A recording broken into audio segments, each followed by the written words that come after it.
Amen. Encwadini kaJohn chapter number 5. Ngibingelela nabantwana bami esikhonza nabo abasuka eStenga egameni lika Jesu. Ngeke ngibaphakamise bazalwane ngoba ngibadinelwe egameni lika Jesu. Amen. Amen. Are we there bazalwane? Sinothembi bazalwane noma can I be a Themba and read? Amen. 1, 2. Elesizulu. Okay. I will read mine and then you'll read. We will continue reading and then ngizokutshela mase ngithi asime. I'm reading chapter number 5 verse 1 and 2. After this there was a feast of the Jews and Jesus went up to Jerusalem. Now there is at Jerusalem by the sheep market a pool which is called in Hebrew tongue Bethesda, having 5 porches. In these lay a great multitude of impotent folk, of blind, halt, withered, waiting for the moving of the water. Emva kwalokho kwakukhona umkhosi wabaJuda. uJesu wakhuphukela eJerusalema. Kukhona ke eJerusalema ngasesangweni lezimvu ichibi elithiwa ngesiHebheru iBethesda. Linemipheme eyisihlanu. Kwakulele kuyo abagulayo abaningi kakhulu, izimpumputhe nezinyonga nabashwabeneyo belindele ukuzanyazanyiswa kwamanzi. For an angel went down at a certain season in the pool and troubled the water. Whosoever then first after the troubling of the water stepped in was made whole whatsoever disease he had.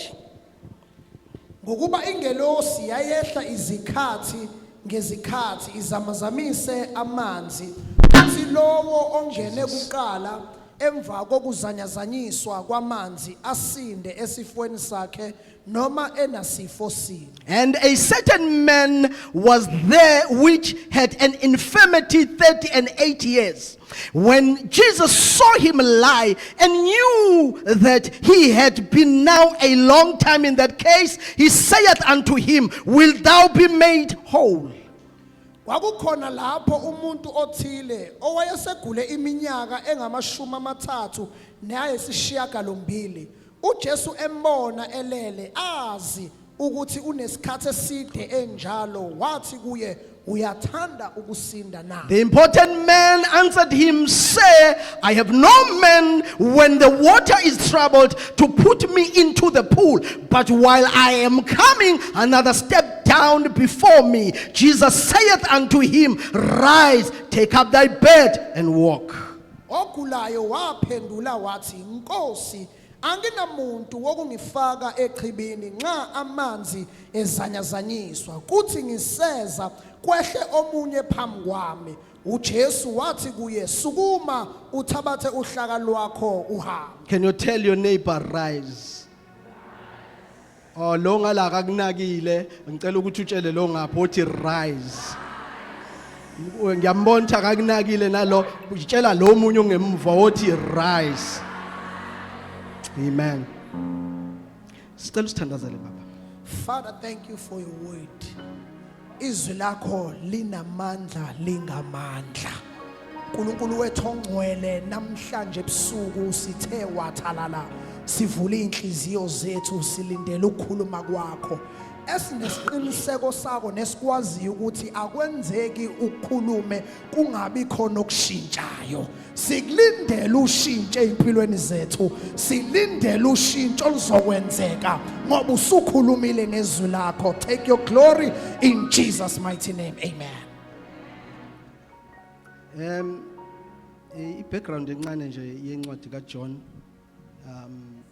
we find ukuthi uJohn bazalwane has got a similarity with uGenesis ngoba uma ivula uJohn akenzi njengama synoptics, because ama synoptics that will be Matthew, Mark and Luke bakhuluma umqondo ofanayo, but in John into ayenzayo ebalekile ayenzayo ukuzoveza uNkulunkulu noma uJesu as God aphinda amveze futhi ewumuntu ngokuphelele.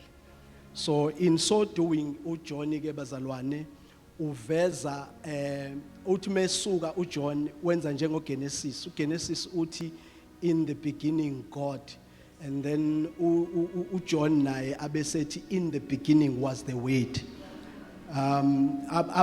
Ama-Juda ke they find a similarity in so saying, cause lapha esikutholayo futhi ukuthi umhlaba wenziwa in 7 days. Number 7 is being used ngendlela emangalisayo, and in John we find out ukuthi number 7 usetshenziswa kakhulu indlela ostructure ngayo uJohn uhlukaniswe ngawo 7, and then uma ngabe ufunda uJohn uzothola ukuthi ama miracles, major miracles that were performed are 7 lapha kuJohn, and then uzothola ukuthi uzothi futhi mangabe khuluma asebenzise uJesu I am. Siyazi ukuthi mangabe kukhulunywa ngo I am bawu 7 nabo, siyazi ukuthi makukhulunywa ngo I am kusuke kukhulunywa ngoNkulunkulu, and ama-Jews they find significance when you speak about the I am. They don't believe ukuthi khona umuntu ofanele athi I am except God. But we will find Jesus ka7 ethi I am the true vine, athi I am the resurrection and the life, athi I am the door of the sheep, athi I am the good shepherd, athi I am a bread of life, athi I am the way, the truth and the life, athi I am the light of the world. And then when you continue bazalwane uzomthola uJohn chapter number 1 verse number 11 ethi weza kokwakhe abakhe abamamkelanga, bese 12 kodwa bonke abamamkelayo wabapha amandla. So now you know ke manje na ukuthi ke indaba yokuba namandla ayithathwe endaweni ethize kodwa ithathwa ngokuthi uze kuJesu. When you want power, when you want authority, when you want to speak things and uzenze zibe khona, you need to be in Jesus. You need to accept Jesus. Ngoba uJesu bazalwane uyamukelwa. Kuhle ukuze enkonzweni kumnandi kakhulu, kodwa kumnandi kakhulu ukwamukela uJesu. uJesu nje wenziwa njani bazalwane? Uyamukelwa. You accept him as a Lord and your Savior, and bese ishintsha impilo yakho ngoba uJesu wenziwa njani bazalwane? Uyamkelwa. But then ke bazalwane, when siya kulesi scripture lesi sisifundayo, the Bible tells us ukuthi kwakunendawo ekuthiwa yichibi laseBethesda. Kuthiwa lapha endaweni yechibi laseBethesda kwakade kunemipheme emhlane. I was amazed when I heard umpostoli ekhuluma ngechibi laseBethesda, and then I said, God, angigejanga ngishaye khona esikhankosini. Lithi iBhayibheli kwakunechibi laseBethesda, eceleni kwalo kwakunempheme emhlane. Kuthiwa kule mpheme emhlane kwakuhlala khona abantu abagulayo with any kind of disease, with various diseases. They will be there cause inhloso yakuhlala kwabo babelindele ukuthi ichibi lizozanyazanyiswa. Kuthiwa ingelosi yayifika ngezikhathi ezithize, then ifika inyakazise ichibi, bese kuthi olibonile linyakaziswa waphuthuma wangena kuqala aphiliswe noma ngakuthiwa unasifo sini. So now ngamanye amagama ichibi belikade liyindawo la khona wonke umuntu ethi khona noma ke kungaba yisikhathi sini kodwa ke liyogcina lifikile nami lami ithuba nami ngiyogcina ngingenile echibini. Njoba silana nje sisechibini, we are in the pool of Bethesda. As we are in the pool of Bethesda, we are waiting for our turn. But what we know is that our turn will come. Maybe it will not come now, but our turn will come. And when it comes, it will come tinasi ready for it. But then the Bible tells us that there was a man, and the man had been sick for 38 years. I remember 38 years. Angnizo bazalwane 38 years. kuthiwa le ndoda yayisigule for 38 years. And then he had tried to dip in the pool, but then whenever he tried, someone else will go before him, before yena engalitholile ithuba.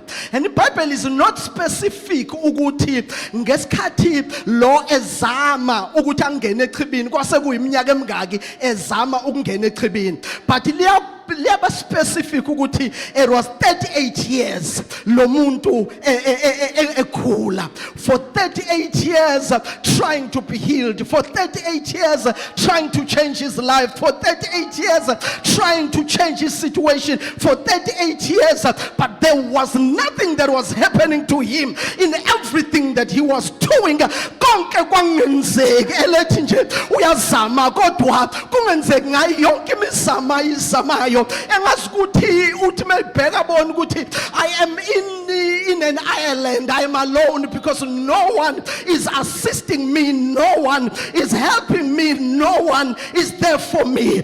But then ikhona into engiyithandayo ngalo, ngithanda icourage ayenayo, because this man ngiyazi bafowethu enabashumayela ukuthi vele niyamreprimanda nisho ukuthi hey lo akanako ukukholwa, kodwa mina kukhona into encane nje engenza ngithokoze ngalo muntu, nento engenza ukuthi ngimthande lo muntu. It is because even though when he went there and found out that in the pool sekungena omunye, he did not lose courage.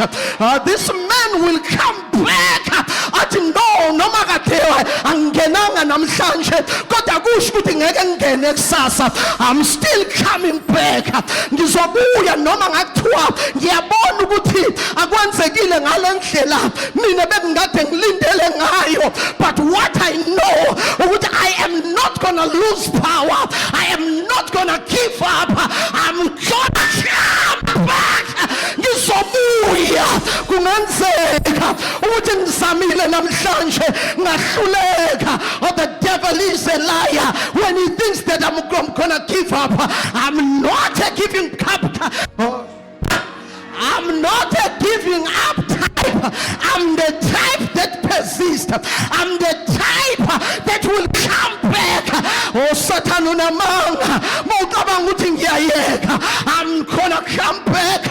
Noma ngathiwa kwenzekile namhlanje, there's no reason engangenza ukuthi ngingazi kusasa owena umuhle, because wena uvela give up kalula, you live it like that. Oh, sengizamile kaningi kodwa into zama yiningi, sengiyabona ukuthi uNkulunkulu ukhethe iphele emasini, uyabathanda abanye kodwa ngathi mina kangithandi. Oh, you say that, you uNkulunkulu mina kangiphenduli, ubaphendulile abanye, not this man, not this man. If you did not answer me Lord yesterday, that does not mean tomorrow I'm not gonna get my answer. I will get my answer. The devil is a liar. Uzongizwa ngizovuka ngo-3 ekuseni bangizwa ngithi singinda ngamakhumba thakasa, ngithi seketeke zingendengembentengentengenте. Abangibonile kade ngimiserable yesterday, but wenzani lo wabuya wazothandaza after whatever he experienced.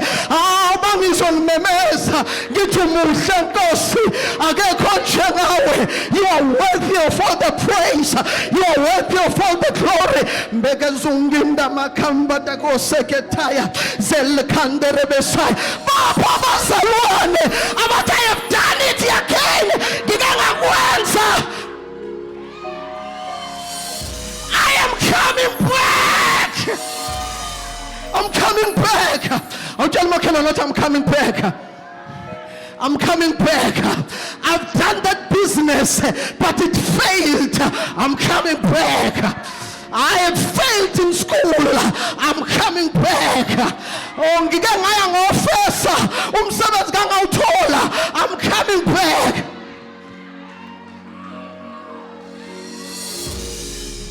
Ngicela ukutshela nomuntu owadivorce osecabanga ukuthi sekuphelile, uma ngabe wahlushwa yilo wahlupha lapha akusho ukuthi bazokuhlupha abangaphambili. I'm coming back. Please tell your neighbor, I'm coming back. I'm coming back. I'm coming with more power. I'm coming with more force.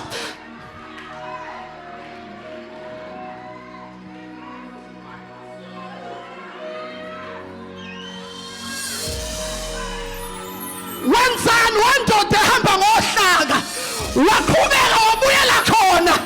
Akusho ukuthi mangalunganga namhlanje akuzulunga kusasa. Okusangenzeka noma yini. Sangenzeka noma yini. Sangenzeka noma yini. It might happen, but it did not happen. Ngesikhathi kade last week. Kodwa buka Satan ngila. Oh shatarabakande. Oh kusangenzeka noma yini. Ngicela utshela umakhelwane ukuthi kusangenzeka noma yini. Kusangenzeka noma yini ebhizinisi lami. Kusangenzeka noma yini ekhaya lami. Kusangenzeka noma yini empilweni yami. Kusangenzeka noma yini empilweni zami. Kusangenzeka noma yini.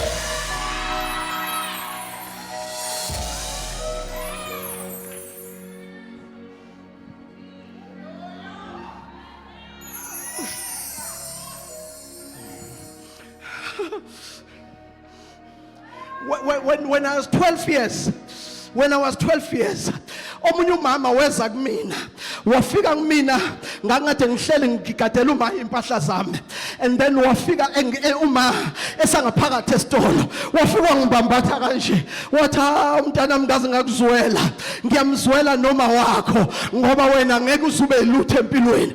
Engitshela emehlweni okaphatho kaperia sontala wangitshela emehlweni wathi in your situation ayikho into engenzeka.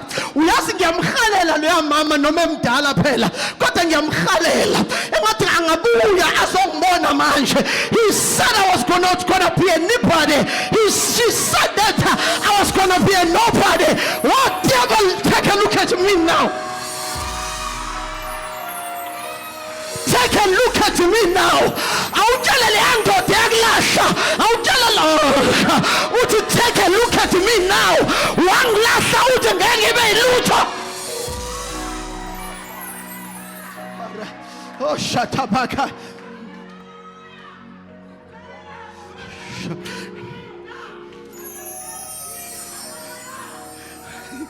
Hamba ubatshela ukuthi selikhuluphela ijuba.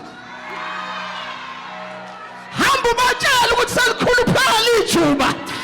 Ijuba wathi lizokhuthwa abalikhuthanga. Selikhuluphela ijuba.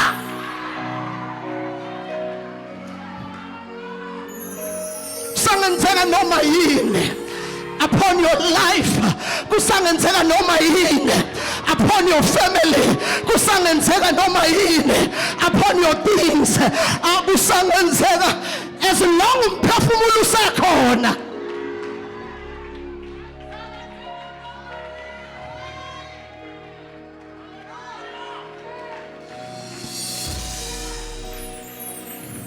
Anginazi manje ngenze nje.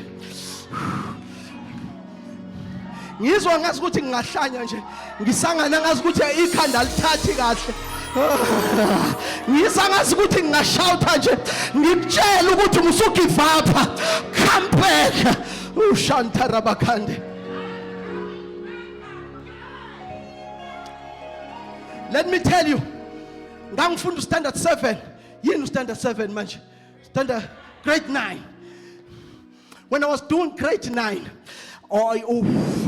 siqabane nenye intombazane eklasini la ngangifunda khona. Le ntombazane ingisho ngamagama elokugcina yalisho lathi umuntu lo ngoba inunu le.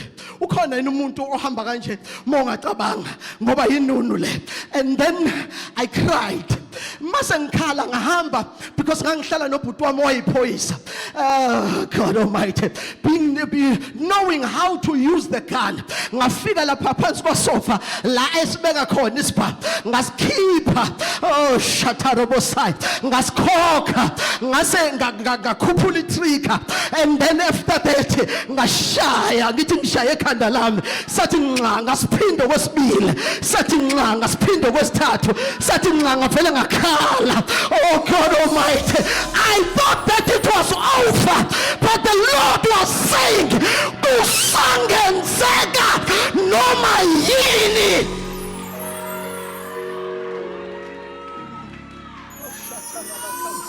Koparia santerebesa. The Bible. Little Bible. I'm about to pray. Little Bible. As I worried about who is going to save me, because now the problem was with him that he thought that his season has not come, because now you must be able to differentiate. There is a season, a chronos. A season is a season that comes and it comes and goes. Some of us have reached our season, some of us has not reached them. Some of us, it's been a long time since we haven't reached our chronos. Oh, this man had not reached his chronos. Oh God Almighty, God, utasalindi chronos, kanti kairos, yes. Oh, I know that you will know about Kairos, because Kairos is the moment of God. The Kairos is the time that does not depend on Chronos, but it is the time of God. When it comes, it does not wait for the season, but it comes. Oh, Shantarabosai. When you tell someone that is what Kairos yako, oh, when you come out to sell a conswani, a passing can do so Kairos.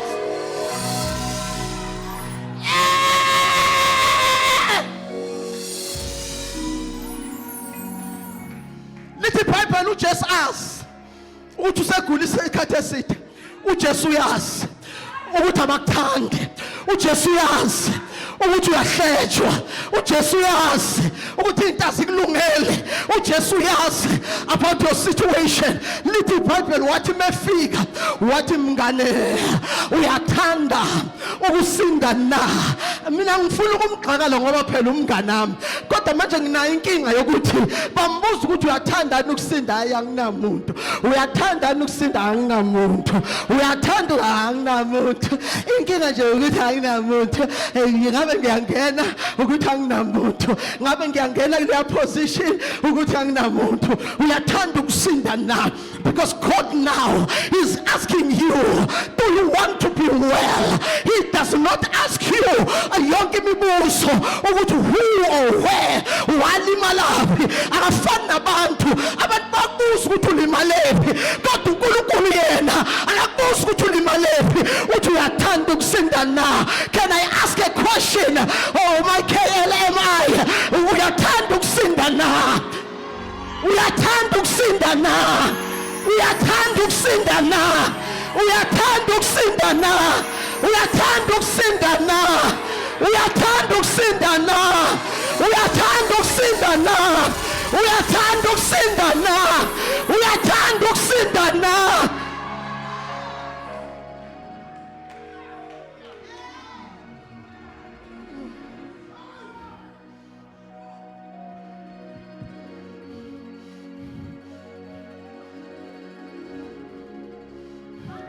There are people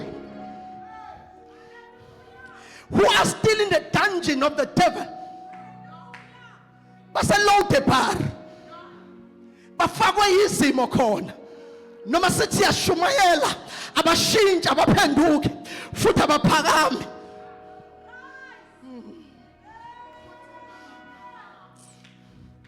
Namhlanje inkosi isithumile ukuthi sizothi kukhona okungenzeka empilweni yakho. You can rise. I don't know what situation you are in. I don't know what the devil has done in your life. Angisazi isimo ofakwe kuso. Kodwa uthi angisakhuluma inkinga zakho, angisakhuluma ukulimala kwakho. You rise. Tell your neighbor, rise. Awumemeza uthi rise. Memeza uthi rise. Rise from that bed. Rise. Rise from that low self-esteem. Rise. Memeza uthi rise. Rise from that situation you are in. Rise. Awumemeza uthi rise. Rise. Whatever the devil has done into you upon your life, it's in the past, but we are looking at the future. We are rising. It does not matter. It's been 38 years, but the healing is now. The power is now. The anointing is now. Rise. Rise. Awumemeza uthi rise. Awukade wahlala ebumnyameni. Rise. Rise. Kade wahlala enkingeni. Rise. Ukade wahlala in the past failures. Some people have failed dismally. They failed again and again and again and again. It does not matter. Come back. Rise. Rise. I feel in the Holy Spirit. Oh, we are rising. What I am rising. I'm rising from wherever I am. I'm rising. Kule nkampani engisebenza kuyona, I am rising. Kule situation engikuyo, I am rising. Kule family ehluphekayo, I am rising. In everything that I'm experiencing in my life, I am rising. Rise. Rise. Rise. Mntanami, phuma emkipitweni. Rise. Rise. Phuma kuloma drugs. Rise. Rise. Awunthuleleni. Rise. Rise. We are rising. Siyaphakama. Oh God. Umkhumbi kaNoah ngesikhathi amanzi ebabulala abantu, kodwa umNoah yena wayephakama. Things that kill other people, it will not kill you. Look at yourself. You are still alive. Whatever you experience in your life, but you are still alive. After that divorce, you are still alive. After that situation, you are still alive. After that loss, you are still alive. I'm rising. I'm rising. I'm rising. Shall we Sandra?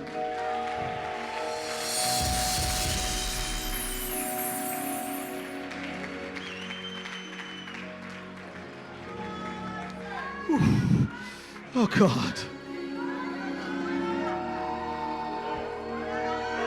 Musukhokobala, ukhokobaliswa isimo, kodwa bhekana nesimo uthi I will rise.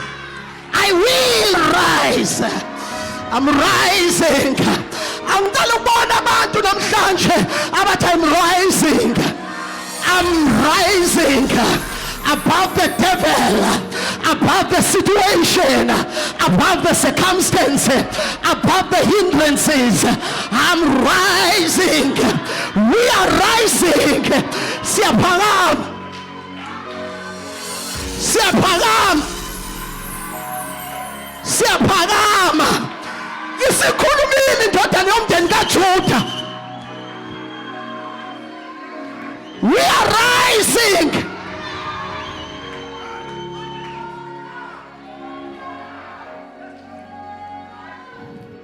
I'm rising. Nisalindele enye intshumayelo iphelile manje. We are rising.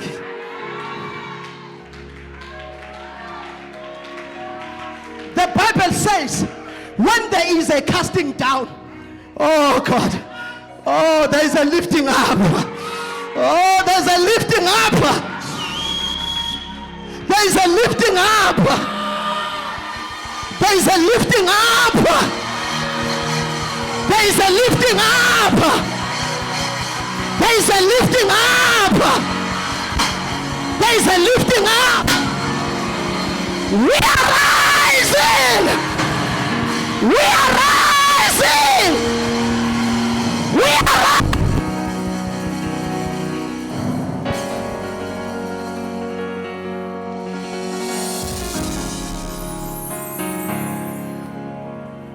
sigibela phezu kwenhleko zabo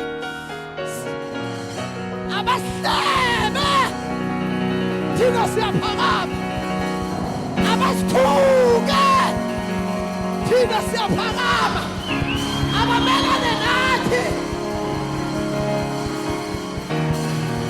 we are rising we are rising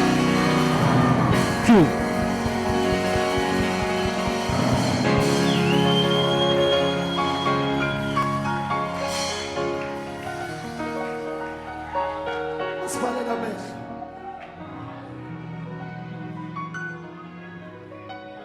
Angazi kwenzakalani empilweni yakho. Ngicela uthathe courage now and say, I am rising. I'm rising. I don't know what you have experienced. I don't know what you are facing. But say today, confess today, and say, I am rising. I am rising up. Ngicela sonke uyathandaza la ukhona. I don't know the situation ebezikufada balisa, ebezikushonisa phansi. Kodwa namhlanje ngicela umemeze. Bese uthi I am rising above everything. I am rising above every situation. I am rising, apostle. I'm rising. Siyathandaza sonke. I am rising up. I am rising up. I'm rising up. Antala ngisuthule. Awuyathula nje. Uyathula nje. Othi ngiyaphakama in this situation. I'm rising. Come on, declare, rise, rise, rise. Come on, declare, I'm rising. I'm rising. I am rising. My family is rising. My business is rising. Giyavuka. Giyavuka. Giyavuka. My career is rising. Giyavuka. Giyavuka. Come on, celebrate Jesus. Come on, celebrate Jesus. Celebrate your rising. Celebrate your rising. Abaqina phansi bazokufika phezulu. Abaqina phansi bazokufika phezulu. Celebrate your rising.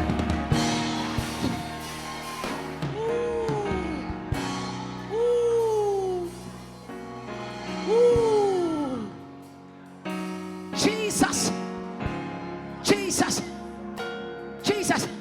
I know this message was for all of us. I know this message, I know it without the shadow of doubt that each and every one of us, the Lord was speaking that in this conference you are rising. I want you to lift up your hands and begin to open your mouth. Begin to thank Him. Begin to thank Him.